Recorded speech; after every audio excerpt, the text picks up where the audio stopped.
right, Tommy. Why don't we start with how you got into the military? Yeah. All right. So I grew up in St. Louis, Missouri. I was in high school and I had always wanted to join the military. I don't know, just something about like being in the service, you know, kind of like the childhood dream, being a soldier. And I was like, I didn't really want to stay in high school till my senior year. So I graduated after my junior year and I enlisted in the Marine Corps that summer. And so I did my basic training in San Diego at the recruit training depot in San Diego. And then that took 3 months, so I got out of that in December. This is 2015. And then following that, I went to infantry school, which is also in San Diego. So I kind of lucked out on that. Like a lot of time in San Diego are the worst places to be. Yeah, especially during the winter. I did not want to be in North Carolina, because that's the other option. That's the alternative. Yeah. But so I did my infantry school then, and you kind of don't really have any say of where you're going. They kind of tell you have a pick, and they made us like make a list, but literally they just did it by name. So they just laugh. They like made the cutoff, and they're like, you guys are going to Hawaii, and you guys are going to California. And so I shipped off to Hawaii, and I got there, and I trained with my unit, and I did infantry training for about a year. I got injured, and so I spent the last year of my time on the base in Hawaii doing more administrative roles with the battalion, but my whole 3 years I spent in either San Diego or Hawaii. Well, I'm sure there's a bunch we want to get into all of that, but as a side note, this is like one of my favorite stories. My uncle flew in the Navy and lived in San Diego because he was so close to just the like Navy base there. Right. And one of the things is, so they would do like these flying trips like for practice, and you probably maybe recognize it. It's on the way from the airport. It's this huge Scientology like tower building. Yeah. And yeah, do you know what I'm talking about? Yeah, I think I know what you're talking about. It's like giant. Like it puts to shame. It's not even like a church. It's actually like a Bank of America tower or something really tall. Gosh. And he said that they used to, which I think gives good insight into like the military humor. They used to break the sound barrier as close to the building as they possibly could, and it would like shake the building. That sounds about right. Yeah, That's so funny. And like they used to get complaints all the time about it because if you're breaking the sound barrier, it's like this massive. I don't know if Concussion. Yeah, rate. it's loud. Yeah, and it would like they would get really close. Yeah.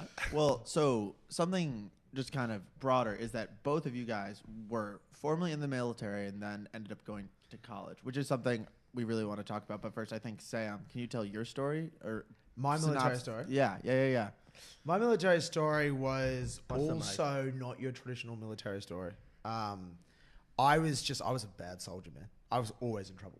Like the way I explain when people ask me about my military experience was that like, so I went through officer training in Australia, so the Australian West Point, and it's a square peg round hole. Like I was too smart to know when I was being told to do something stupid, and I don't mean too smart in the sense like I'm fucking smart, but like if they were teaching us a drill or something that was obviously fucking stupid, like I wouldn't just follow it blindly. I was like, that's a dumb idea, right? But I was too immature and too dumb to realize at that age, and I was like 21, 22, at that age that like it's a system, it's a sausage factory. Like you're not supposed to fucking question, and you're not supposed to learn. You're supposed to just get through it, and then when you get to your unit, you actually learn. Right. So like I was always in trouble. So I basically did 3 years full time, 2 years in the reserves. And I basically got out I got out like just at the end of the training. Did you go to uni first? Or? Yeah, so I did an undergrad in marketing, and then that was basically like for me. And I wanted to ask you this about how you just what your parents thought. Like, what was really important for me was that I did my undergrad at university. I joined the army because I was just that kid who just never grew out of wanting to play soldiers. Like I just fucking loved it. Like like every book I ever read was like about military training. Military training. Same. Like I didn't care about going to war. I didn't read books about battles. I read books about like special forces selection. Like it was like the physical challenge of it all. Yeah. but I came from probably like upper middle class in Sydney, so it just wasn't a thing. Like when I decided to join the For you to go to the military, military? all my friends were like, "Why?" Because they were all like doctors, lawyers, bankers, all that Yeah. bullshit. Anyway, That bullshit. but I had my dad had met like a new friend of his when he was like away. This is a cool story, but like he was off fucking riding motorbikes in Mongolia, and he met a guide through a local friend. As one does. Yeah, you know. Yeah. What does your dad do? Oh, he break. runs a publishing company, but he just they love an adventure. Anyway, and his friend who basically made a career out of training special like. They would recruit the best special forces officers and NCOs from around the world, and they'd take them to the Middle East and they'd use them to train the Middle East like UAE special forces. And stuff. Yeah. And he was the first guy I met who was like, "You should join the military." Like he gave me permission to basically chase my dream because up until that point, for me to do it would have been to like walk away from like the steady, normal white collar life. But yeah, so I decided, I basically decided to join. I was like, okay, well, I'd done marketing. I was like, I'll be a PR, I'll be like a public relations officer. I'll get to do the training. That's cool. And then like once I had made that mental decision that I was joining, I was like, I'm going frontline infantry, bro. Like, I was like, fuck it. If I'm gonna do it, I'm gonna jump out of planes and blow shit up. Let's fucking go. But yeah, that's how I got in. Yeah, my story is pretty similar. Like I would consider myself upper middle class from St. Louis, and it was kind of the same thing. I was like, I don't want to do this. I don't want to go to college like everyone else was going to college. Like I did it. My timeline was shifted a little younger, but like at the same time, like I was like, I don't want to go do the exact same thing that all my friends are gonna go do. Like I'm just gonna like I can do that after I join the military, but I wanted to do something fun and like different at the time. And I think a lot of my friends and a lot of the people I was with like didn't understand it. They're like, why would you want to go join the military? Like you can go to college, like you can go to a state school, like we can go drink, party, like this is gonna be sick. And I was kind of like, I had a one-track mind. I was like, as soon as I knew I wanted to do it, I was like, I can't imagine myself doing anything else. And What did your parents think when you decided to join? how How did you break it to them? I think the first time that I really remember telling them that I was gonna join was I was outside on like a Friday night, and I had came back from being out, and I was smoking a cigarette outside, and my mom caught me, and she's like, "What are you doing? Like what is wrong with you?" Like preparing to be a grunt. and I'm like, Mom, I'm gonna join the military. Like, it doesn't matter. Like, I'm gonna do this shit there too, anyways. And she's like, they're like, oh, you know, like that's great that you like have an idea, but you know, like you should go to college and then do the military. Like, become an officer. Yeah. Like, that's a way better life. And like, I was like extremely stubborn as a kid, and like I still am, but like I was like, I don't care what you say. Like, I'm not going to college. Like, that's absurd, Mom. Like, I'm going to the military. And I was the same way. I'm like, if I'm going to the Marines, I'm doing infantry. I'm not doing something else, because then I'll feel like I should have done infantry and I'll regret it. And so I just was like, I'm doing infantry. I went and I did it, and I loved it. I wish I didn't get injured so I could have done more training, but the training was insane and it was so much fun. And I think my parents like realized once I did it that like I enjoyed doing what I was doing, and they supported me completely, you know. Yeah. So so you're at Georgetown now. Yeah. Preface. We are very good friends outside of all of this. We know Tommy from the rugby team. Yeah. He transferred into Georgetown this year. Yeah. Yeah. Where were you originally? What do you mean? Did you come straight from the military to Georgetown? Yeah. I took classes at like Hawaii Pacific University because I was stationed in Hawaii, but like I wasn't really going to school there or anything. And how has the transition been? Did like being in the military help you get here? Like, what is that whole process like? Well, like, I mean, as you can imagine, like at a place like Georgetown where like it's important to like build connections and network with people, and like being in the military has connected me with people who are like, it's made getting in here so much easier. Like the people who like I've connected with at Georgetown who are veterans have all like vouched for me, talked to me about like all the programs they've had, and like it would be foolish to say that like it hasn't helped me get in here and helped me succeed here, you know. Just because like I think people put a lot of weight on like veterans and like and stuff like that, and so like I definitely think that it gave me a leg up coming in. It's a really good point, which is that and it's something that I've talked about with a few friends a lot recently. Like, the military is in like, you know, modern Western countries like the last tribe. Like, I can be in a pub in bloody Sweden, and I could bump into a guy, and if we find out that we're both veterans, Yeah. like you're best mates, and Yeah. and from that point, it's like you're my best mate, and I'll take care of you until you fucking lose that level of respect or that level of it's trust. assumed Yeah. because Yeah. you've been through a So shared experience. yeah, so it's, I mean, I think a large part of what this podcast is about today is looking at how the military sets you up for life, or how it detracts in some ways, Yeah. and how you develop a different experience or a different attitude towards the world.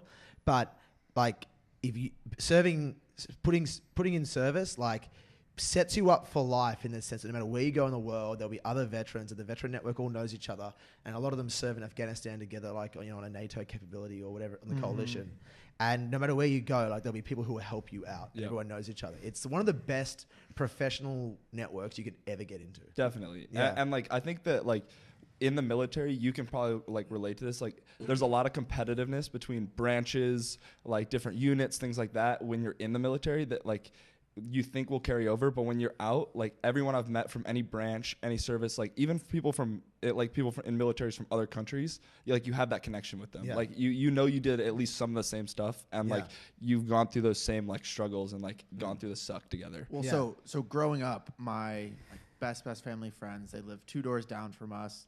Kids were the same age as me, and he was a Navy graduate, and like he loved the Navy. He played football at Navy, and they would go back to tailgate before like the football games, and like once or twice a year they would take me, and it was always, they would take me from when I was 8 until I graduated high school, and it was actually my favorite thing to do because surrounding the stadium, like this side of the stadium in a big U, would be every single class would have a huge tent, huge banners with their class stuff on it. Tons of people from the class would be there, and they would all be so happy to see each other. And I've like never seen anything like that. Like all these people just came together and were united. I mean, they were so close, and it was just so many people there all the time. It was so much fun. All right. So besides the network, like, did you end up listening to that video I sent you? Yeah. How crazy was that? It's pretty. I mean, it's interesting because What's It- like for context? for context, people that context. don't know, That's Yeah. bad radio. So- Just to start talking about some. so video. there's a podcast I enjoy listening to. I haven't listened to it in a while, but it's this guy Jocko Willink, and he's actually like Sick name. the scariest person. It's either a It- Navy SEAL name or a porn star name. Yeah. That It's one of the two. One of the two. Fine line. And they probably like it to be a bit blurred. he's like actually the scariest person alive. I'm not even joking. Like, seriously. No, I had And- never seen him before, and that's the first thing you notice when you hit the YouTube video. You're like, "Who is this absolute beast of a man who's talking to me right now?" Yeah, anyone Super listening smart, should like, look him yeah, up.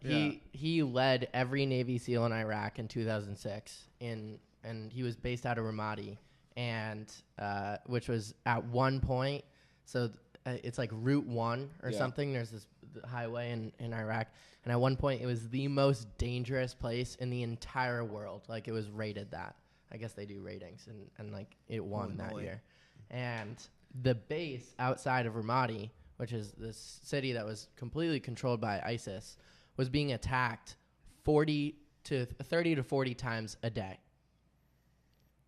Each day, different attacks from like the ISIS combatants in the city. And when he got there with the Navy SEALs and his squad, and with the help of the soldiers that were already there, and also they worked with Iraqi soldiers, and he gives credit to them a ton, so that's why I'm mentioning that. In 9 months, they turned it into a place where soldiers could walk down the main street with no armor on. Really? Because that's crazy. So crazy. this That's this nuts. guy is like, this guy is so nuts, and the way he leads is really awesome, and he's got all these lessons, and like his whole thing is that you can take those combat lessons learned in training and in combat and put them to use in the business world, in life, in everything. So like one of the ideas is like to flank someone, like don't go at someone directly. Yeah. And that's basically like, if you have an issue with someone, don't be like, you're wrong, because immediately they'll put their defenses up. Instead, say, something like, I like where you're going. Actually, and Be diplomatic. And so like one of the quotes that I really like that he says is like, the best fight or argument you win, and I think this is straight from Sun Tzu as well, is the one where like they didn't even know that they were fighting. That's like the best battle you can win is when they don't know that it's a battle. Right. Which is like, when you think about it, that makes a lot of sense. Yeah. So do you think, I mean, I think you guys probably have similar, I mean, you guys went through very different training maybe, since you went through training with different countries. Do you take some of those lessons, and do you think they're very useful to like college? Like the video we're talking about is when he was talking about his time in college. For context, he just talks about how he used his military mindset of like discipline and rigor, and just viewed it as a job. And he said, okay, I'm going to just do my work, and my work is going to be my priority. I'm going to do well. Yeah. And He's like, I never had less than 3 like perfectly sharpened pencils and pens in my backpack. He's like, I sat right in front of the professor in every single class. I feel like that's front almost row. too stereotypical. That was one of my problems with it. Sorry, we're But just talking about this he video like now. he got an A. I mean, he literally just destroyed college. Like in when this was after his training. It was like 6 years later. But what do you guys think? And like every essay that was assigned, he would start at the day of that it was assigned, like all this stuff. So I think that's much more like the extreme. Yeah. But at the same time, almost like it hyperbolic, really like- worked. Yeah. It really worked. You can't say like it's too much or anything, because if you did that, I guarantee you'd get A's in all your I agree, classes. but like that definitely is not the average experience. Yeah, for but someone. I mean, like, I think like the point of like the gist of it though, like I get what you're trying to say. Like I'm just wondering where on the spectrum. where like how Yeah. much the military has affected like being like going to school. Like for me, like I wouldn't say like it's necessarily like using like specific military tactics or anything like that, but like there's definitely a lot of like the things that I learned in the military were things that like I learned a lot faster than I probably could have learned at some point in my life, but I learned them very fast in the military. Like you have to learn to get along like, with the people you're working with, and you have to learn how to like delegate tasks and have other people lead you, and you have to sometimes sit and follow and just let someone else take the lead. Like you have to learn your role in a team and things like that I think that you're forced to learn very quickly in the military because of the things you're doing.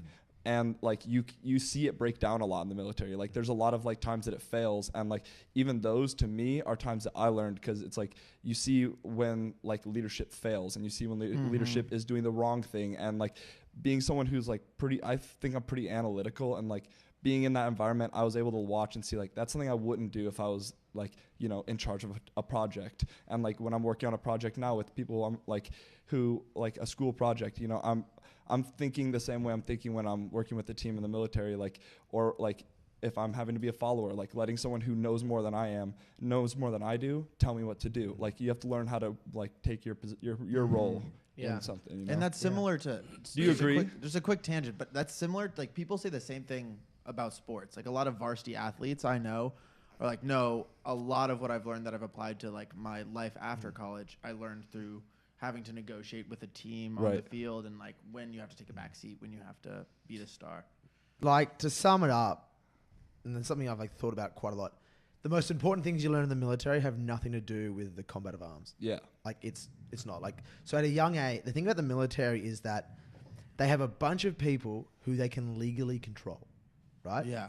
And you have an organization that's a training organization. Now, granted, America much more so than Australia and most militaries around the world, you've been a combat fighting army for the last like 18 years, right? Right. But the most, like for Australia, for example, only a very small percentage of the Australian military was in Afghanistan or Iraq at any one point in time, right? So most other militaries are at any one point a training organization. Yeah. And they fight wars 2% of the time, right? So it's preparing people. So you have a training organization that all it does is sit down and figure out how to be the most perfectly functioning machine at any one time. And you have the legal control to tell people where to go, how to be there, and you can basically tell them to do whatever you want. What this basically results in, it means that people in the military see how a perfect organization should be set up and run.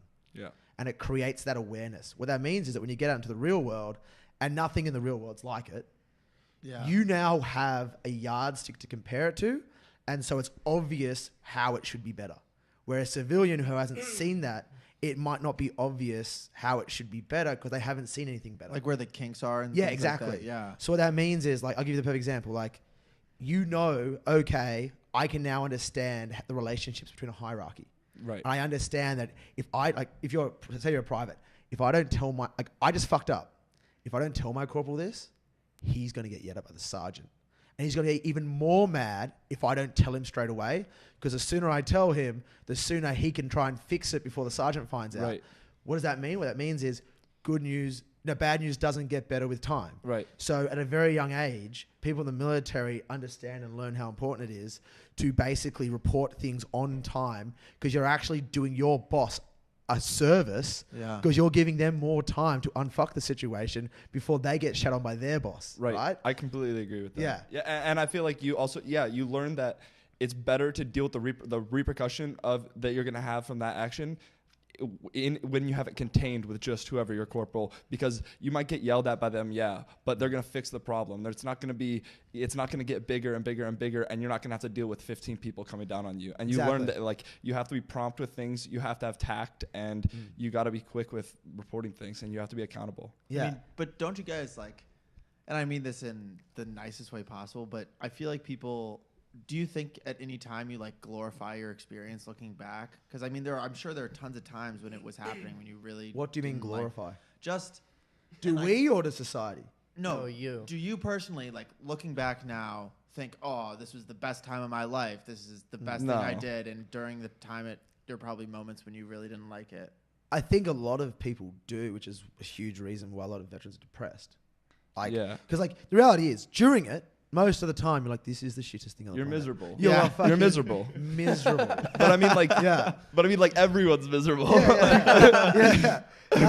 There's like few truer expressions on the planet that nothing creates bonds, forges bonds more than communal suffering. Yeah. Like, if you're all suffering and you're all having a shit time, like, your relationship has become very solid. Because I have a super close friend who's at VMI, Virginia Military Institute, which is like a super old school where it's a military school, and he's like, my life sucks. Like, he came back from break and I'm like, oh, how's school? Like, I'm having a blast, like, studying stuff I'm really interested in. He's like, oh no, like, my life is actually terrible, but he sees value in it. And really, does he see value in it now, or no? Be honest. But this is kind of what I was trying to get at, is that I kind of feel as though, like, people want to put value into the fact that they're just going through a crappy experience. Not that isn't inherently valuable, but you know what I mean? You don't want it to all be for naught.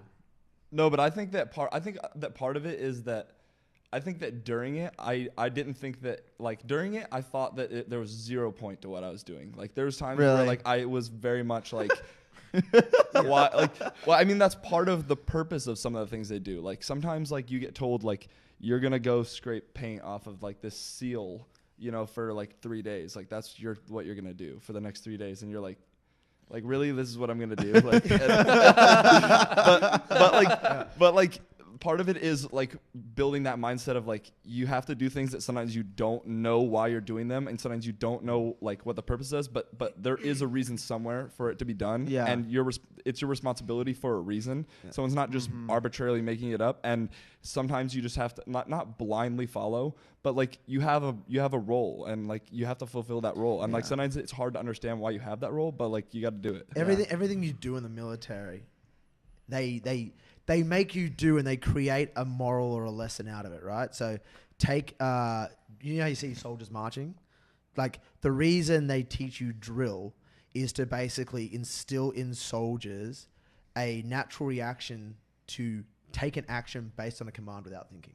So someone says attention, you all snap to attention. What does that mean? If you're in a gunfight and, like, literally it's like life or death by the second, if someone says go there and go run to that corner right now, because if you hesitate for 5 seconds, you might die, but you need to go right now. So drill is designed to get people to do exactly what they're told to do without thinking in the immediate action. Right. And the reason that's important, besides fucking not dying, is, like, you guys are university students. Think about how hard it is to get a group of 5 students to, like, work together and get shit done. Well, right? wait. So No, what? no, No. there's a So key what point I'm here. thinking about this right now is because in all my schooling, in my opinion, at least all the schooling that I've gone through, schooling is one of the main objectives is to teach kids to ask why, and to like critical thinking.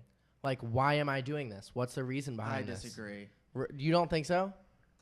But that would be the exact. That's like almost the exact opposite of what that is. If you're saying you're trained to not ask why. Yeah, because in life, there's going to be times you have to be able to do both things, though. Yeah. Like, you're not living at, like, one end of the spectrum at all times. Like, there's times that you need to, like, ask questions. Totally. But, like, yeah, like, learning that second mentality and, not that you can't learn it other ways, but, like, you know, having that mentality instilled in you makes it so it's definitely, like, I at least feel like it's easier for me to like be under someone or to listen to someone to be a follower. Like, I know what it's like, and I can identify like good leadership and bad leadership pretty quickly because you've been under good leaders, really bad leaders, really good leaders. Like, it goes all over the board. And so you're able to see. But here's a perfect point. If I was to say to you two right now who have never been in the military, do you know the difference between good leadership and bad leadership? Like, have you seen it? I mean, I've had good bosses and bad bosses doing like menial jobs to make money, but good principals and bad principals, like but for me, just working at I had a teacher that couldn't. So this was in 8th grade. He like couldn't. It was so for 8th grade in my school. My middle school stopped at 8th grade. So like 8th grade, it's spring. Everyone's on their way out. Pretty much all classes have like come to a close. And we do this thing every year. It's like a tradition in the school. They put on an 8th grade play. And my brother, who's 6 years older than me, went through the same school.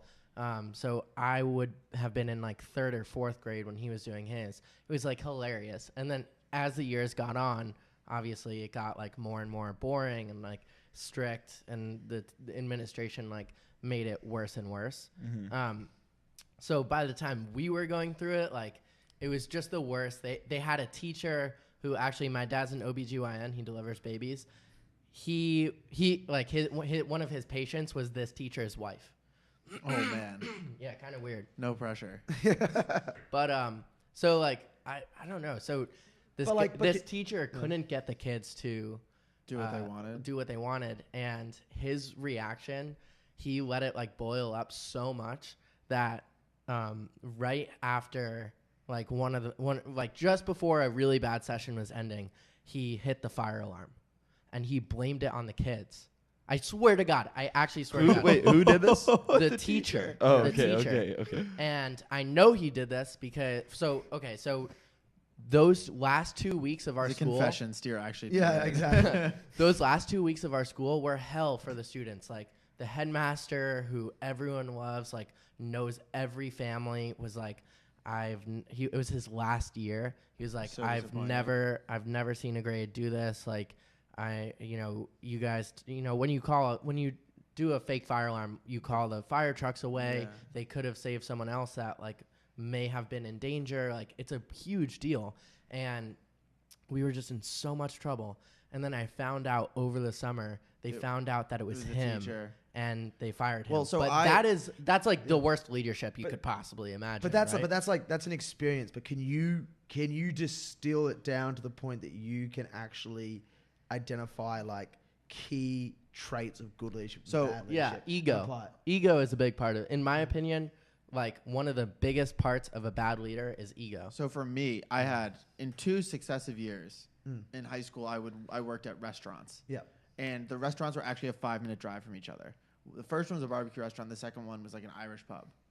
And the Irish pub has been there forever, wildly successful, and the barbecue place is new and doesn't do that well, but the easier working at the barbecue place. But the leadership was wildly incompetent. And I didn't realize it at first. At both? No, at the barbecue place. And I didn't realize like the leadership was incompetent. I was like, why does work suck? Like, why does no one seem to be doing anything? Yeah. Like, there was no clear bureaucracy. People would just like be waiting tables and go smoke cigs, and then someone else would like it was nuts. Yeah. And I recognized after like 2 months, I was like, oh my gosh, it's because there's no one running this. Like, no one is doing anything effectively. Yeah. And then at the other job at the Irish pub, there was a clear boss who owned it. Then there was 3 people below him who were managers, and it was literally exactly like this. And if you messed up, you went to this person, and they went to this person. If you really messed up, you went to the guy at the top. And when the guy at the top was around, you were on your best freaking behavior. Yeah. The place was spick and span, and it ran like a well-oiled machine because everyone was like very afraid of the people above them. Well, the reason I was asking is because I like when I joined up, I remember part of like my last interview before I got in, they were like, because I was going for officer school, so yeah, like interview process and all that kind of shit. They were like, write down what you think the top most 5 important things, like traits are of leadership. And I wrote down something that I thought about it a lot, and I really did it. And then I remember, like, after being in the military for like 18 months, like I thought about what I put in that list. I was like, holy shit, I had no idea. Yeah. Like I was. What'd you put? I can't remember now, but like having gone through the military now, the thing about the military is that you are dealing with you are managing people when they are at their like most primitive. Like you are literally out in the fucking rain at 2 a.m. and people are trying to fall asleep. They're angry. They're wet. It's not like, oh, I just don't want to be here anymore. It's like you are dealing with people when they are raw. And so, it's been going on for weeks Yeah, and shit like that. Yeah. And it's just, you're worn down. I mean, go on. Yeah, so the point I was going to make was like, so you learn at a very young age, like the core tenets of how to manage people like who are animals. And a perfect example is time management's number 1. Like time management, expectations, and time management. Like good leadership. 2 very important Tell your things people in my life. Where like, I give you the In perfect college. Yeah, Yeah, perfect I'm just kind of learn figuring. that. I'm struggling with these issues right now. time management. Like, if you tell your soldiers, "Hey, you've got 20 minutes to eat your lunch," and you come back 5 minutes later, and you're now living in 2 minutes, they're pissed. They go from happy soldiers to the angriest soldiers on the planet because they got their good biscuits out and they're like trying to enjoy them. Yeah. And now they have to fucking like throw them in or throw them away and they're pissed, right? Yeah. So all of a sudden you've gone from having a team that was fully on board and wanted to work with you to a team that just fucking hates you right now. Yeah. Right? So time management and expectations management is like key. Yeah. Another one is like, if you have to be equal in your the way you manage people, you have to be equal in how you treat everyone. So if this person fucks up and I give him this punishment, if this person fucks up, that person is my best friend. But if I don't give him the same amount of punishment that I gave this guy I don't like, then the whole team is going to know that I've got double standards, and the team fragments. Right. So it's that kind of stuff that that is and this is like getting back to the bigger picture, which is that the most important stuff you learn in the military has got nothing to do with the combat of arms. It is about people, managing, and the key tenets of getting a team to work together, as well as like how just people work when they're at their most primitive, like raw, like format. Like Right. It's, And I think that like you were like, I think I have you have an interesting perspective because you were an officer, correct? Yeah. And so I was enlisted and I came in, just like I was an E2 when I hit the fleet. Like you're the lowest rung, they're like walk in with your sea bags on your head and like don't look at anyone, like your eyes are down, like you're nobody. And so like I went through a lot of like you grow up and you start managing other people, you become like team leaders, things like that, and like you are in charge of your friends, the guys you came with on day 1, and they're your buddies, they're your boys, and like you have to deal with like how do I discipline them, and there's like times that you fuck up. And like I think the good thing about the military is like it's a closed environment where like they allow you to fuck up in being a leader. Like there's plenty of times that I've had to like be in charge of things that I've messed up completely. Yeah. But like it's okay because like they're not gonna fire me. They're not gonna do anything. They're just gonna tell you like let's keep going. Like you can't exist do that in again. a vacuum, a controlled environment. Like what though? Like what was probably what was your like? Does anything still keep you up at night about like, oh my God, why did I do that? Or like, what was your biggest fuck up? No, I mean, like, there's nothing specific that has been like that was like super bad, but like we would clean gear and you lose a pin to something in your rifle, and everyone's now going to spend 4 hours, sitting around looking for that, and like, and even if you find it, everyone's going to be punished because of you, and you just are like, you got to learn from that. You got to do it different next time, and like.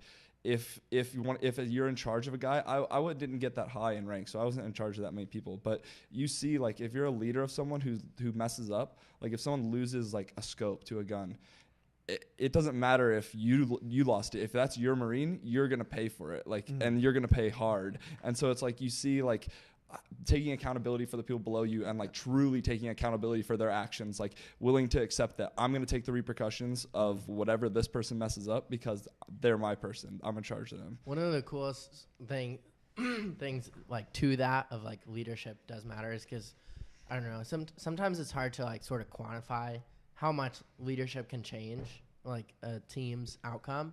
And I was talking to one of my uncle's friends who was leading like Navy SEAL training, and he was leading BUDS. He was like an instructor. Wait, what's BUDS for people who don't know? Like BUDS is like the SEAL selection for the Navy SEALs. Yeah. Okay. Yeah. It's like what is it? 6 It is months? it's selection. Yeah.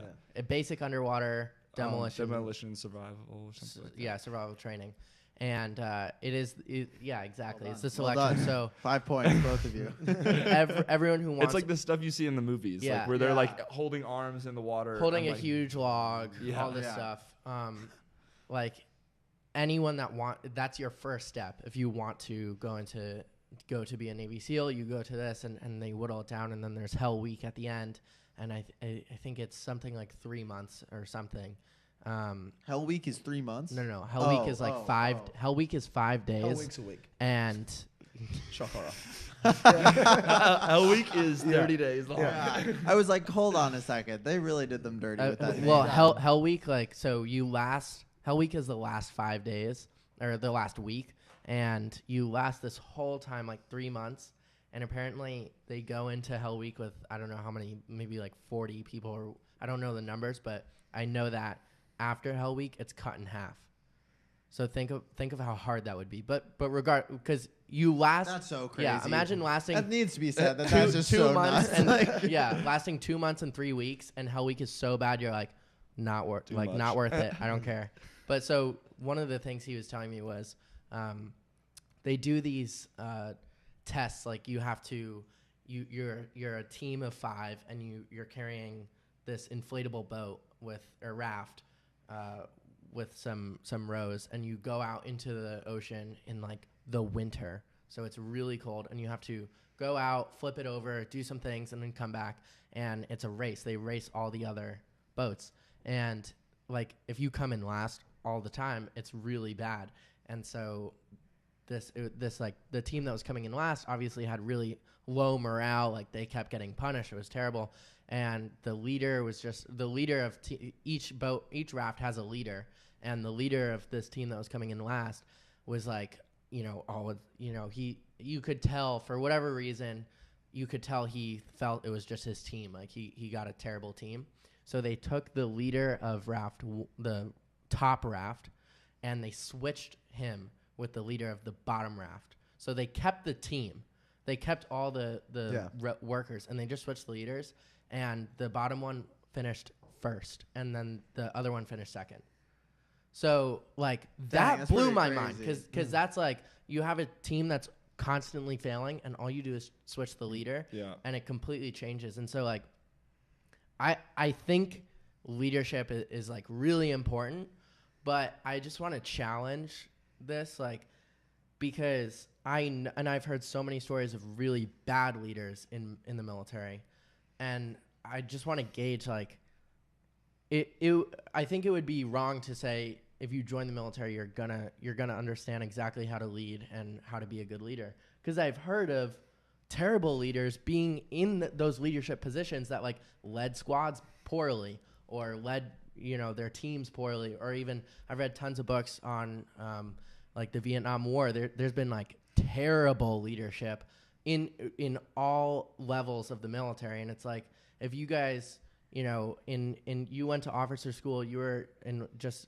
enlisted on one of the bottom levels, and after just a few years of training, it seems like you guys really understand everything there is to leadership. But like, how can someone raise to such a high level and be such a bad leader? Well, I mean, like, I feel like the same thing could be said of like business leaders. Like, there's tons and tons of like super amazing business leaders who are doing things that are transforming our world and stuff. And then there's also people who are committing high fraud, who are engaging in who are horrible leaders. And what's the difference? I mean, I think that I think it's pretty similar, honestly. I think that I think people are people, and I think that you hear about those cases of horrible leadership in the military because I mean it happens. It happens everywhere, and you can't eliminate it. It's not like you can just you have a closed system where there's no poor leadership, and people infiltrate and you hear about it because it matters. Heinous. I should also say, also- I think I have a ton of respect for the military, and I do think while they produce, as anything would produce bad leaders, I think they produce some of the best leaders. Consistently, that but there also are. it is a bureaucratic organization, so people do just find themselves, or not find themselves, but work their way. Yeah, Do Do you think it's, it's- the, like? it- no, do you think it's- it's the if anyone's listening and maybe they're in high school and they don't know if the military is for them, how would you be able to tell if you're going to be someone that doesn't take those I was going to lessons ask away? a similar question. But- Do you guys just think that the person do you think anyone could join the military and it would benefit them, or do you think you have to be a certain type of person? I feel like you have to be a certain type of person. Really? I that's what I think. Just because I saw I don't know, I saw enough people that were not I don't think should have been in the military. Yeah. There's I'll come back to this, but let me just Sam, as a self-proclaimed person that should have been. let me just do the leadership thing quickly. Leadership can be taught. It is something that can be taught. It's a skill. It is a skill. You learn skills. You learn through experience and fucking up in a controlled environment how to manage people. Right now, you can get into a debate all day, every day about the difference between management and leadership. But leadership can be taught. The reason you have people who are high up who still fuck it up is because exactly what you said, people are people, right? So you have people who are natural leaders, like Steve Jobs, right? Actually, he was an inspirational leader. He could inspire people to do things that they thought was impossible based off his energy and his belief. And Can you give I know everyone Right? knows Steve Jobs. Yeah. So I know you read. Sam just for a couple weeks would not stop talking about Steve Jobs' book. Yeah. Can you just give an example that you're thinking of? So if in the book Jobs, they talk about how he's got this reality distortion field, which is that around him, things that everyone is saying can't be done, even the engineers who are the ones building it saying, Steve, you can't actually do that. He's like, yes, you can. And he's like, you can do it and you're going to go do it. To the point that he's insensitive and callous, and a lot of, the book makes out that he's also an asshole, right? But the point is that he's an inspirational leader. And then after the fact, once they actually go and do it, they're like, what? How does he inspire people saying that it would never work? Just to do it. pure commitment to the cause and encouragement and a bit of the carrot, a bit of the stick. But the point I'm making here is I love that. Yeah. I love a bit of the carrot, a bit of the stick. It's so good. Yeah. But the point I'm making is that you have natural leaders, but for the majority that of one people, leadership can be taught. Now, once you learn it, there's still a human component, right? So you have people, every single officer going through officer school says day one, don't be the new fucking lieutenant who rocks up and thinks that you're going to run the show and tells everyone what to do. They all say, turn up and ask your platoon sergeant and get your corporals in and find out what's going on and learn from them and include them in the decision-making process because they know it way better than you do and they have all the experience. You're just responsible for making the decision, right? Right. But every year, 90% of fucking lieutenants turn up and they do the wrong thing. Right. They turn up and they try to take control to it because there's a human component to it. So leadership can be taught, but there's a human component to it. And then there are the leaders who are inspirational leaders. And inspirational leaders are not the ones that just can lead and manage people, but also get people to really, really want to work for them and to go and do impossible tasks and do stuff. And that's I think that is a character trait that person was a naturally inspirational person who then got taught leadership through military Yeah, it's an training. intangible. Yeah. I mean, you can be a really good athlete, but if you're not an athletic person, then Yeah. Well, then what do you only you, go so far. Tommy? Yeah. What do you think makes a really bad leader? And I mean, We have to start wrapping up soon. So unfortunately, I could start 30 naming minutes, yeah. traits that make a bad leader, but I feel like that doesn't do that much. I feel like I don't know, I feel like a lot of the bad leaders you see, like you said, egoism. Like there's a lot of people like who have their own agenda despite what they're supposed to be doing, and like people get addicted to the power of it and like get very into their ability to control people and have people do what they want to do when they want to do it. And like I think that people get very much like caught up in that role, and like it becomes easy to like lose sight of, these are still people below me who I may not even be that much higher than. So some people like tend to like take their role too seriously and like realize like these are guys who are a year younger than me who I was in their shoes, a year ago.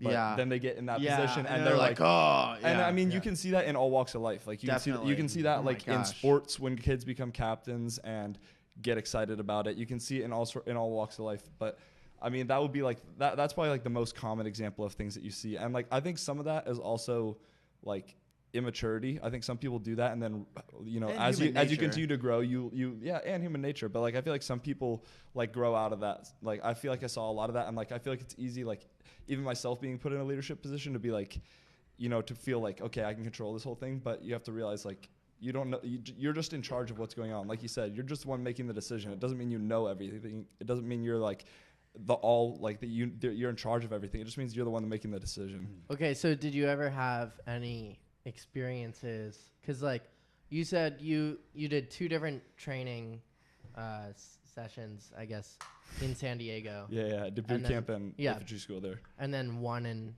Hawaii. Hawaii was like my duty station, so that's like where I worked permanently. I as like a basic civilian have no concept. Don't flatter yourself. Of like what any of those things entail. So like, can you give any like specific examples so I could just get an idea of like what specifically you think maybe kept you from or like helped you develop more control over your ego to be a better leader, or like matured you? So you said the 2 things that make a bad leader are egoism and immaturity. Yeah. Do you think did any parts of any of those processes in the 2 in San Diego and then in Hawaii like lead you away from that in a good way? Yeah, of course. I mean, like I think that I think do you guys know the like confidence and ability chart? You know what I'm talking about? Where it's like you have a ton of it's like a U shape where you like have a ton of confidence at the beginning. You think you know something, like you get put in a leadership position, you think you know everything, and then you realize, oh, I actually don't like know what I'm doing here, and you have to learn, and then you get confident again after you've been in the position for a while. That makes sense. Yeah. And it makes sense. Everybody, I can see the graph. Yeah. That makes a lot of sense. For those listening, Google will take 2 seconds. Yeah, make a lot more sense. New tab. But I mean, there's a lot of things. Like I was put as a squad leader in infantry school, and I was really bad at it because I was trying to like yell at all these people who were my friends, and I didn't come into it realizing like they're not going to look up to me that much right now. Like I just got put in this position. Like I need to like earn their trust. I need to do this. And I went into it like, all right, everyone's going to do this. And I think I lasted like 12 hours, like, wow. And I mean, but that's how it is. That's like, they put everyone in those positions. They teach you to get used to being put in those positions and failing at it and not being good at it and told like, you suck at this. So go to the back were you of the line. taken out of that position? Yeah. And put back in just later? In general population. Yeah. No, I just was and now he's back in the general population and he's a dick. No, mad. No, it's funny because I could never see him. But this is the key point, right? Like, right? One of the amazing things about the military, to sum it up very basically, is that the military promotes those who fail and learn. The civilian world promotes those who don't make mistakes. Yeah. You get rewarded for not making mistakes, which means that when you do make a mistake, you have no experience in understanding how to deal with it, right? Yeah. And I think it's a crucial thing. But one thing I want to get to, I want to ask you is, I think this is like, this isn't meant to be a podcast about leadership, so let's like diversify a bit. Yeah. I was going to say, as someone who's been in the military and then integrated back into society, what are some of the hangovers that you've kept that you like have tried to keep in your daily life because you think it's something that you really value about the military and you've tried to keep it? And 2, how has your military experience changed the way you look at civilians and your classmates and stuff? Great question. So for things that I think I've kept and really tried to keep at least is like I work really hard to wake up early every morning on the weekdays and get my work done and like stay focused throughout the day, because you know how it is in the military. You're very regimented, and it's like you have to stay on track with everything. And I'm trying to keep that with my schoolwork. It's very easy to like get caught up in the loop of college and be like, Yeah. I don't have class till 11 today. I can sleep till 10:50. Yeah. And like, it's trying to keep like, okay, I need to wake up early and get this stuff done today. I need to make sure like I'm doing stuff proactively instead of just doing things when they need to be done, like doing them ahead of time and staying on top of things. And I feel like also like just like I feel like I have a tough mindset in terms of like, if I know I have stuff coming up, like I don't have a problem like not sleeping for 3 hours or only sleeping 3 hours or 2 hours one night. Like it doesn't bother me a bit. Like I'll wake up the next morning and I'll be fine, and I'll do it 2 or 3 nights in a row if I have to, and it doesn't really like. I just don't even think about it like bothering me. Like I might bitch and moan about it. It's not a like, drama. Yeah. I'm like to my friends, like if I'm sitting with my friend, I might be like, this sucks. I'm tired, but like that's it. Like I'm not. I'm not gonna let it like affect me, and I'm not gonna let it like break me down. And so that's like It's those would be the biggest fortitude things. that you get like.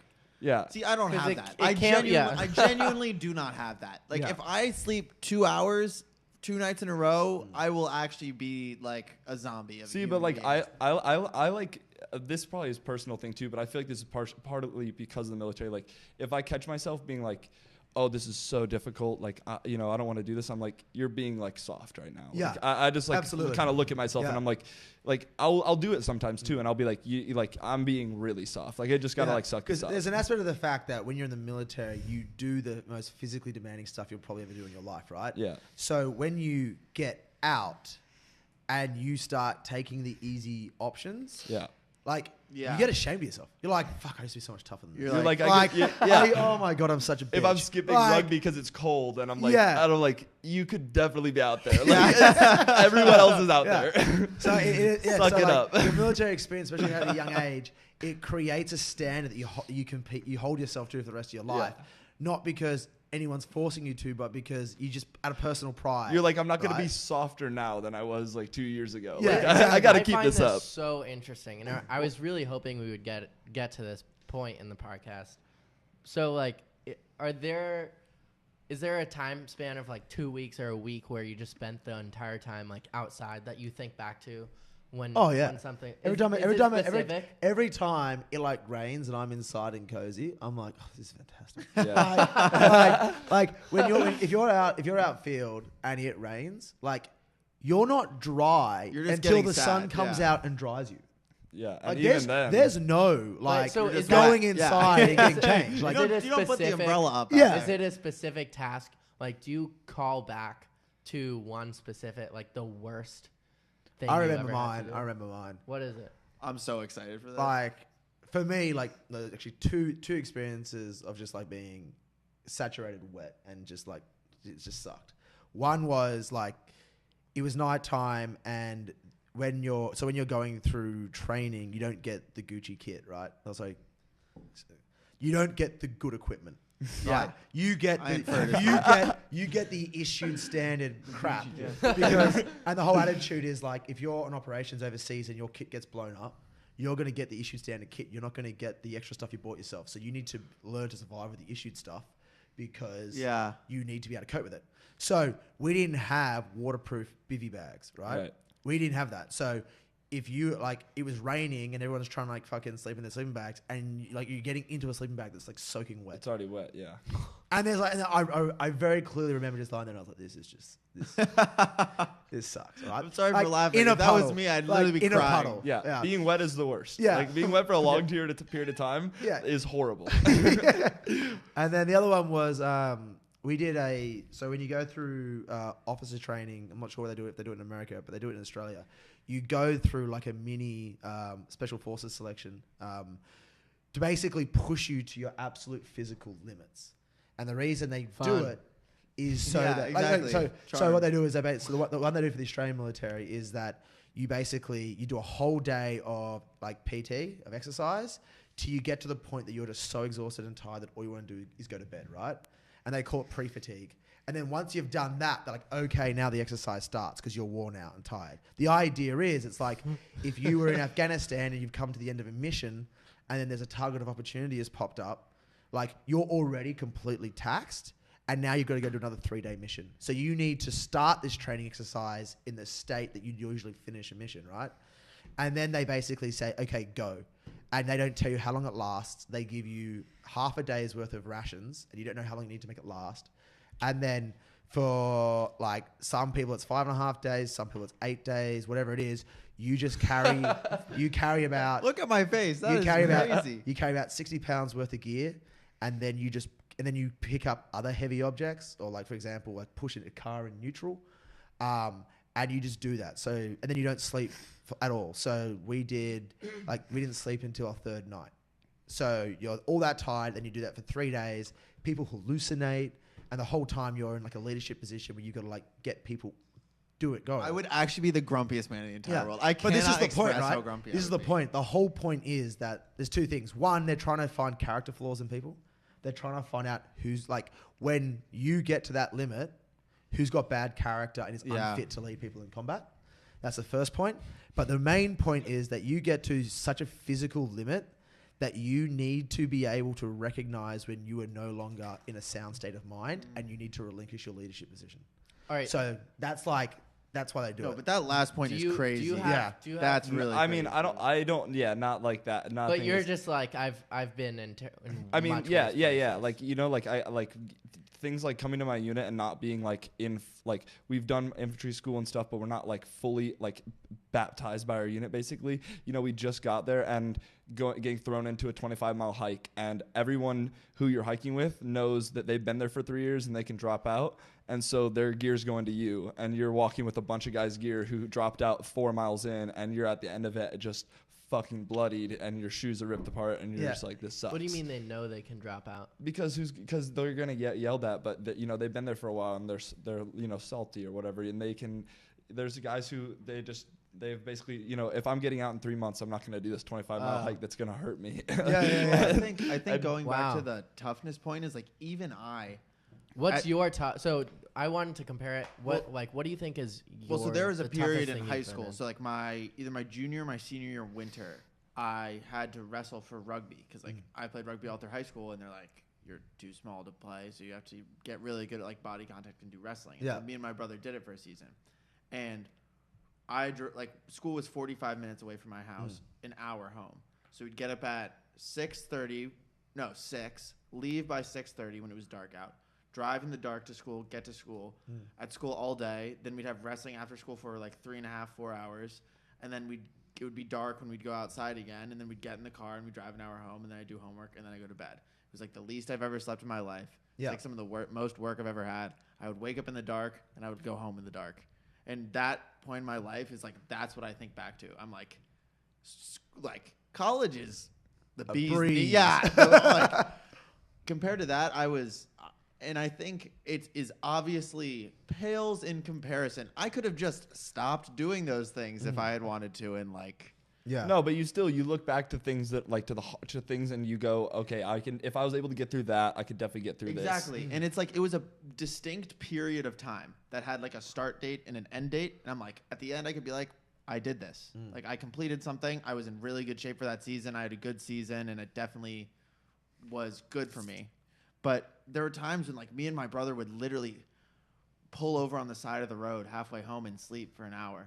Yeah. Or like we'd get in like physical fights over who would have to drive home because not even a joke, like in parking lots because we'd be so tired. And so like the person who wasn't driving got to like sleep or like over music. And it was crazy. I was actually going insane. That's nuts. Yeah. Mine is there was a summer in high school where I think it was like my sophomore summer. It was like it was after freshman year or after sophomore year. I think it was after freshman year, where every day I had to get up at let me make sure I'm getting this right. Yeah, so I would have to get up at 5:30 every day. Ew. And then drive.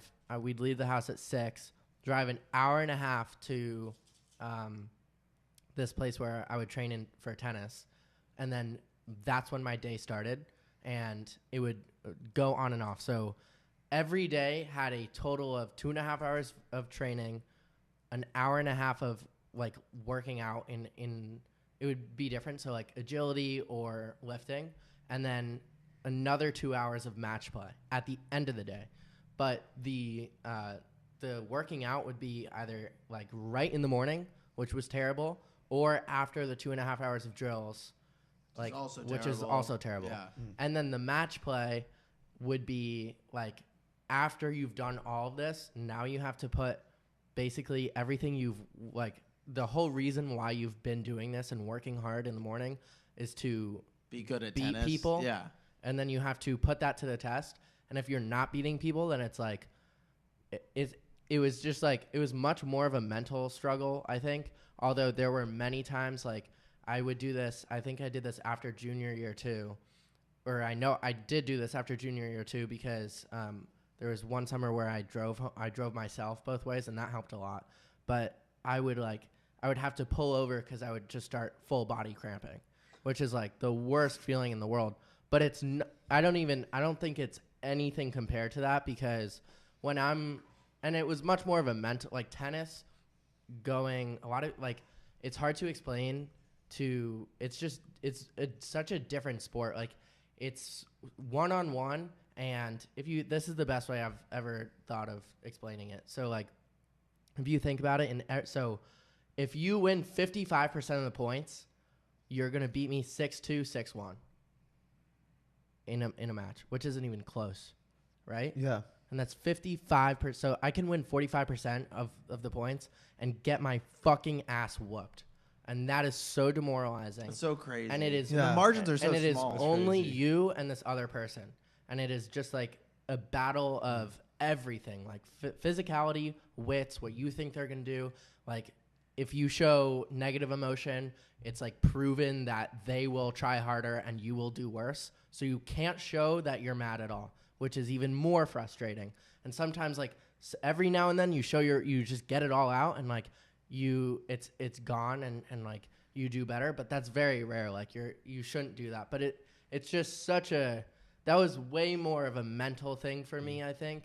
And like, I think it's definitely made me stronger, but it's not something I will like, if I'm in a really shitty place or like, oh, you won't like harken back to it. Yeah. I don't really harken back to it, but like, those days were something else. The other thing too is, I mean, like not putting the military on a pedestal because there's heaps of fucking stupid shit about it, is that like the stuff you go through is really, really tough, but you go through it in a team and in an environment where you don't have a choice. Right.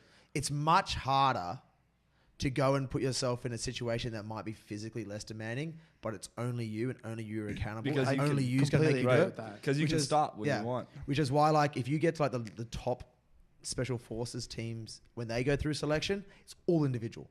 Like their selection is like, you're doing this as an individual because what they need to see is, okay, you could do this any day of the week if you were in your platoon and you were doing it as a platoon.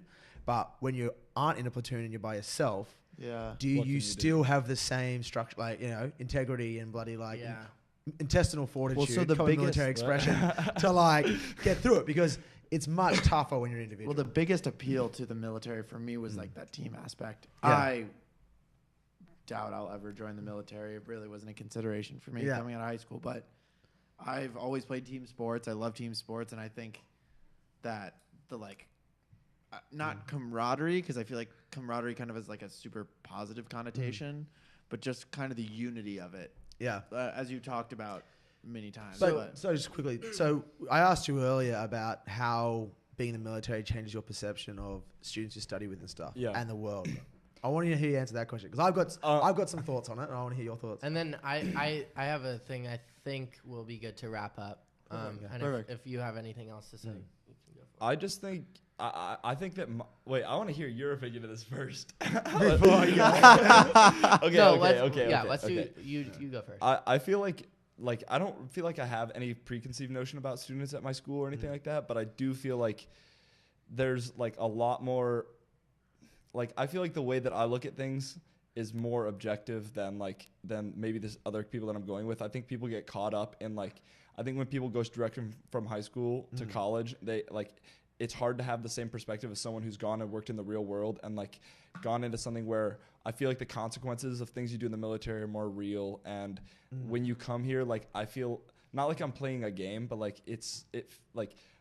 I can't imagine like breaking down like some students and like freaking out over like schoolwork. Like I can imagine being frustrated like that I'm not doing as well as I'd want to do, but like being like, okay, I'm not doing as well. Like, what do I got to do to fix it? Like, how am I gonna like fix this? Like, and, like I might be mad at myself internally, but I think some people like it really like cracks them down. That like, and I don't know, I don't know what it is. But when you see them crack down, do you resent them for it? I don't resent them, like, but I'm like, I don't resent them because first I don't know what they're going through and everything, but at the same time, like I'm not gonna concern myself with that. Like I might be like, yeah, that's pretty stupid, but like, okay, I'm not gonna do that. I'm gonna use that as my opportunity to get ahead. I'm not gonna be the person who's gonna let that get me down. Yeah.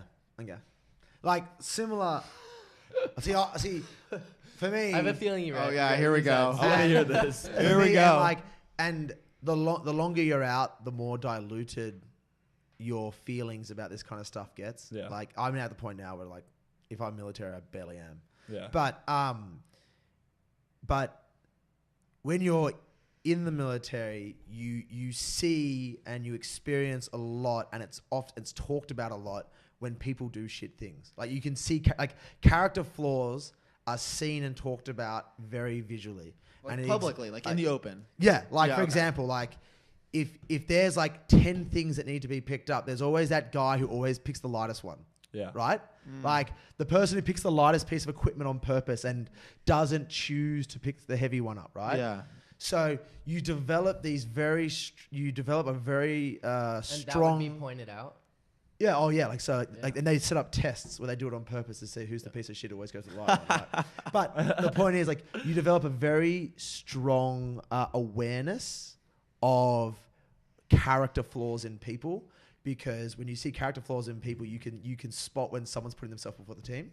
Yeah. And so I found when I got out into this day, like, if I see someone do something that's reminiscent of one of those character flaws, like, I'm like, you piece of shit. Yeah. This You piece of shit. Like, I know. And the other thing too is like, and when I'm presented with that opportunity to take the easy option, like, even if I do it, I'll be like, nah, don't be that guy. And I'll go and pick up the heavier one. I'll go and do the harder job because I don't want to be that guy that I know is the piece of shit in the team, right? Yeah. So what it means is that people who get out of the military can be very quietly and secretively judgmental of civilians because civilians have never had, they've been thinking crazy things about us this whole time. Like, you've never thought about it. You've never had to think about it. We've had to think about it, right?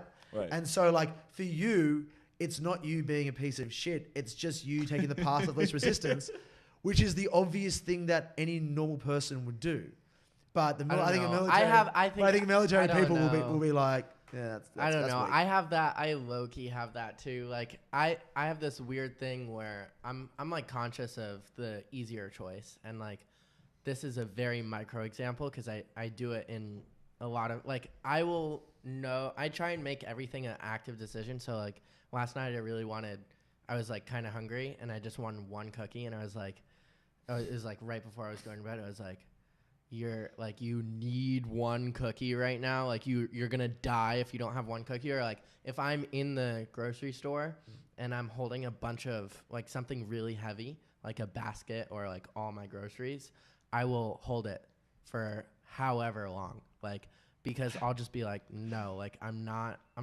It's like self-inflicted so mortal fortitude. That like I have to put it down. And then if I see, I'm like remembering exactly this where I saw someone like put it down, and I was just like, you're so weak. Yeah. Like you can't hold it till the next person goes in line.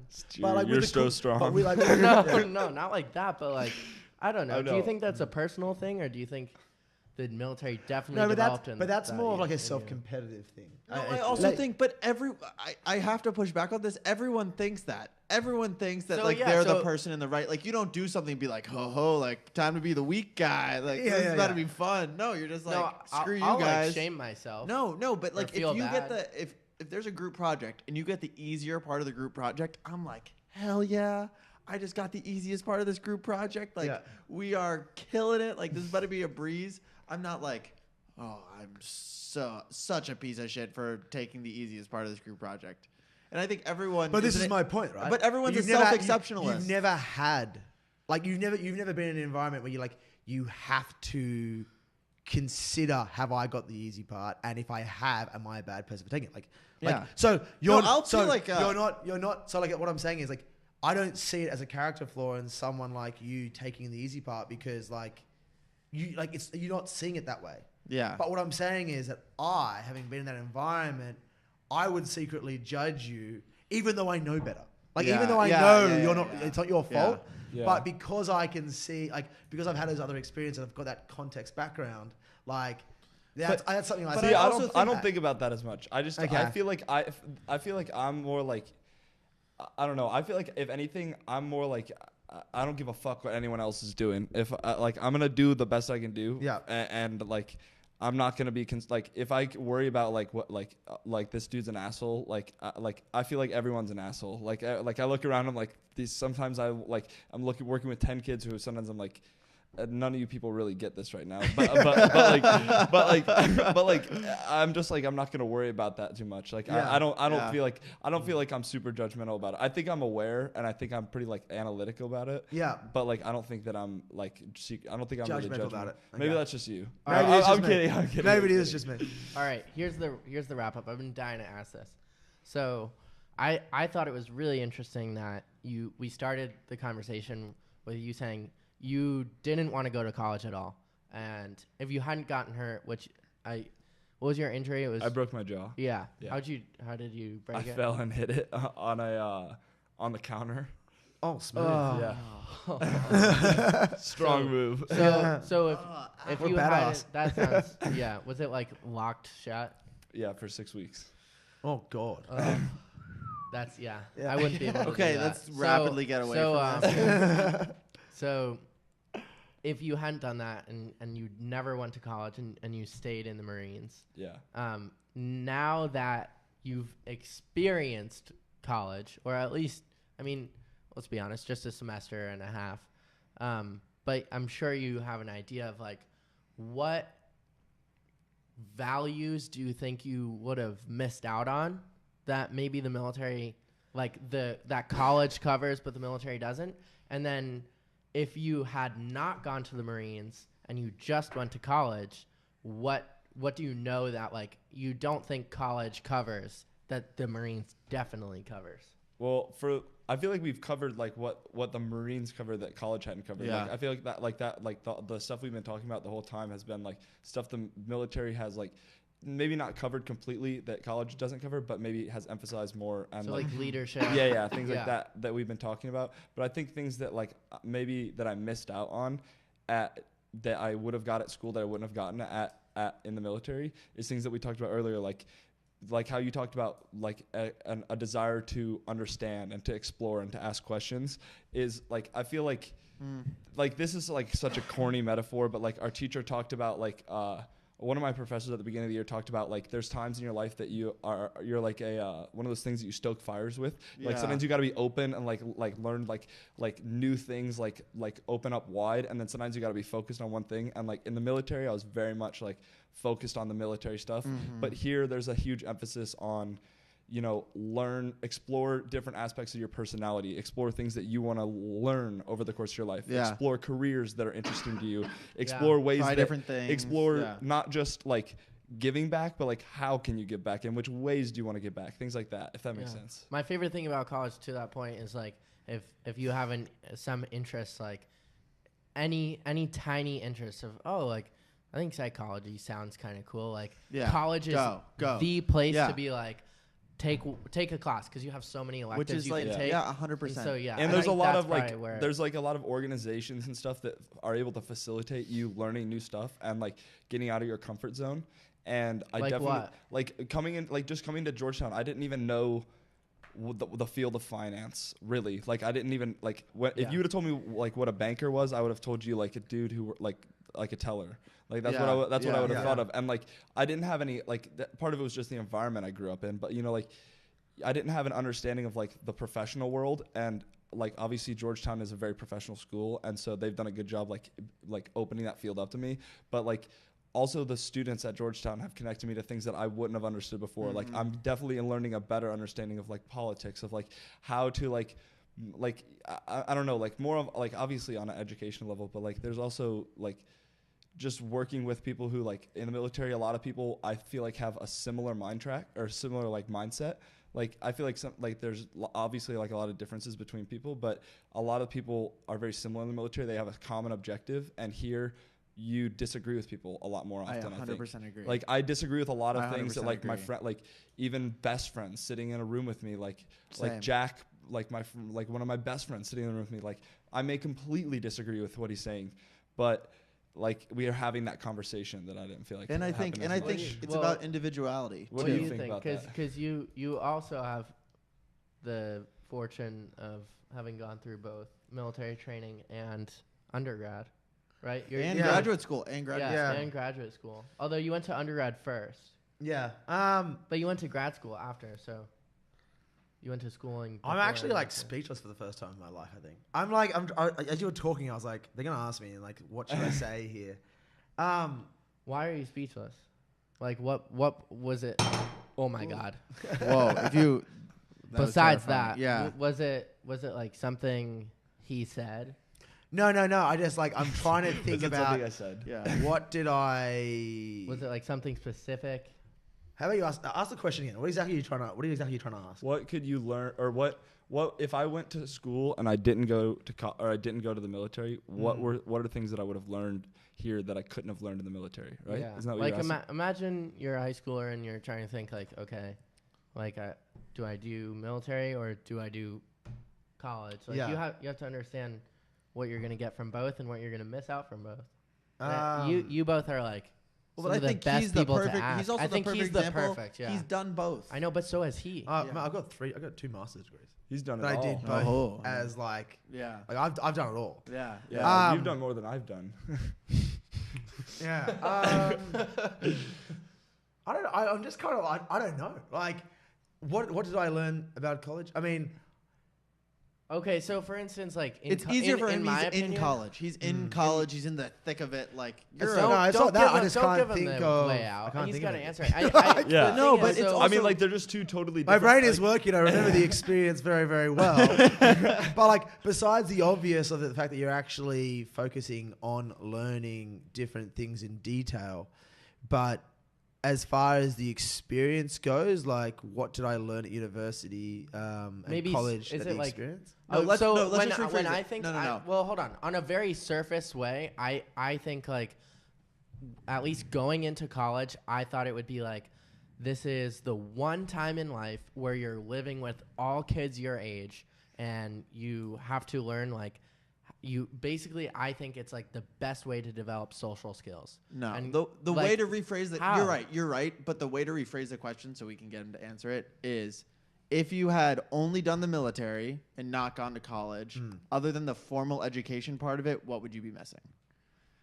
And I think Steer is trying to talk about how, like, which I completely agree with. I'm sorry to cut you off, but I think this will answer it, is like social skills and like. Well, I think that's being like in that environment. I think that's the first thought. It may not be your answer, but at least for me, the first thought is like, okay, you're with thousands of people, all within 2 to 4 years of your age, and you're going to clubs and organizations and going out to bars and going to games and all this stuff, and it's all interacting more than maybe you will ever interact with that many people in your life ever again. And that's not the same as military. Military is, in from what I understand, mostly same gender. You're doing, everything's very rigid. You're doing pretty much your tasks. And if you're going out, you're all going out like just as guys. But the bonds you formed are because you as you said, you went through this crazy amount of pain together, not because you had to strike up a conversation with a stranger, and just like the hundreds of other strangers you had to strike up conversation with, and like you had to develop a repertoire starting from nothing. What do you think? I get all that. I completely understand what you're saying. I just don't think I learned that at university. I don't think. Honestly, I besides the content of what I learned at university, I don't think I learned anything else at university. That's really interesting. That's Yeah. I don't. I mean, I could tell you, I could talk about it till the cows come home, how much I learned in the military, and not like, and it's like it's about. It gives you a set of like formulas of how to think about things and how to make decisions, how to go through an analysis process, which I apply every day. And basically, what university did, it gave me the education of how the world works, or a little bit about how the world works. Yeah. That allowed me to apply what I learned in the military, but I don't think I learned anything at university What about grad school? besides the content. Yeah, I don't think I learned anything. That's kind of awesome. And you Okay. know, you know that like I will I will come up with some elaborate thing Yeah. that I learned. Yeah. I will give you a fucking Ulysses on what I learned at university. I just can't think of it. Yeah, I agree. I feel like I'm like anything. If I were to try to say that I learned some skill like that here at school, I feel like it's honestly just me maybe like honing the skills that I already had learned Yeah. previously. That's really interesting. But yeah, Your network. I mean, what's university, man? I mean, graduate school is essentially your network. I mean, your MBA program, like you go and you learn a little bit about business and shit, but the reason most people go to MBAs is because they develop a network that they leverage for the rest of their career in business, right? I think That'll be the university- quote from the podcast. MBAs, you learn a little bit about business and shit. But I think what university is, I think university by and large is the most valuable thing out of it is the network you develop, and you'll lean on that network for the rest of your life. But you get that in the military too. All right. yeah, but That's a good. Yeah. That's a good. All right, Jack. I think so. Do you guys have any closing comments? Yeah, I've got a closing comment. I think he says that every Every podcast. Yeah, I I got a think closing this is comment. very important, and like I know I'm coming across as like a fucking sycophant for like pro-military, but Where you learn nothing. okay, so It's completely useless, and maybe I- you learn a little shit about business. I have an undergraduate degree and 2 master's degree, right, from good universities, and the most important and valuable education I got by far, bar none, was the military. So my closing comments are: if there are any like high school students out there who are trying to decide whether to go to college, go to the military, or like they're considering the military, the military sets you up for life, even if you do it for 3 or 4 years and then get out. I think it is quintessentially valuable. Is it and a you risk? can What? Is it a risk? Oh, absolutely. I mean, How is it a risk? Because like well, for you me, might get sent to a war zone and die. love Yeah, Yeah. that's but- quite the okay, risk. So yeah. besides that, but like, yeah, I mean, I guess it's not really a risk because you set yourself up with that network. But like, if I were, I don't know, I always loved the military. Like, I read a ton of war books, and like, I sometimes feel like my biggest regret in life will be not joining the military. But I plain do not have the balls to do it. Like, Yeah. and No, not, me neither. And not because of combat, but because I don't know what my life would like. For me, having an acceptance letter to Georgetown and turning that down and then going into the military and not knowing what I would do after that, that's like my big unknown where Yeah. I would be really scared. But it's, I mean, maybe like, Here- is that okay. is that like a We'll give a Tommy- pointless? Yeah. We'll give Tommy Fear? the. Yeah, I before Tommy goes out, I was wanting to like add some context to that answer. And then, so yes, like there is a part that's like, okay, if you do 3 to 4 years of military, you know, you might be 3 to 4 years behind your peers, right? The guys you went to high school with. But I'm a strong believer that the 3 to 4 years you do in the military and what you learn there means that you might be 3 to 4 years behind, but how quickly you will get ahead of them by applying what you learn in the military to the business world will make you so much better off. Yeah. Yeah, I mean, Fair. honestly, and even just like even if you didn't get those skills, the network you have is huge. Like, Yeah. I mean, like it's everywhere for me. Yeah. Like, everywhere that I've been looking and everywhere that I've talked to, it's like Yeah. I can talk to someone who's a veteran there, and they can tell me no bullshit what the job is, Yeah. what I'm doing, what I'm Yeah. looking at, and like I don't know, that's invaluable to me. There's Completely a invaluable. veteran network in New York City called like Vets on Wall Street, right? Yeah, If you wanted a job in finance and you like, I would take you to a dinner. yeah. I'd be like, hey, Tommy wants to go work for JP Morgan Chase, and the vet who works at JP Morgan Chase, come talk to me, mate. I'll get you a job, and like you'll have a job within weeks. Yeah. Like no interview process. You can skip the whole thing. Like there's a tribe there that really takes care of each other. Yeah. Well, Jack, closing comment. No, I just want to thank Tommy so much for taking the time to come on with us. It was No, awesome thank having you guys. you. Yeah. This was fun. This Absolute blast. This has been our longest podcast in the best way. Yeah. 'cause we just had. This was really interesting. Good content. I learned a lot. Yeah. Well, I think it's also really good to talk about the military in a way that most military podcasts don't talk about the military. Yeah. candidly. I also think it's important to talk about this is the actual my closing comment is I think it's also important to talk about the military, and I mean this in the nicest way without a bunch of military people sitting around talking about the military. I think it's really important to. I think the conversation is more provocative and more powerful having people who aren't in it and really don't know that much about it question you guys and you two can give us your opinions. Well, it's also nice that you guys are out. It's like, it's not like, you know, you guys are biased in any way. Right. Yeah. And we can just tell you how we feel about like specific issues. And like most importantly, like by all measures, like you're looking at two of the biggest fuck ups in the military. Like I fucked up, and you fucked up. Like we are not the guys who like excelled and exceeded and are sitting here in the military thing. We're like, if anyone was going to hate our experience, we could sit here and be like, oh, it's fucking shit. But even though that we fucked up, like we're still very much like it was the best experience of my life to date. Like, I wouldn't trade it for anything. Yeah, like, exactly. Even though there's times I'm like very, very frustrated with like how things went and like at the time I was very frustrated in the military. I would never trade it. Like it's completely invaluable. That's awesome. That's a good note to end on. Yeah. Thank you for listening. Thanks everyone for listening. This has been The Investigation. Signing off. off.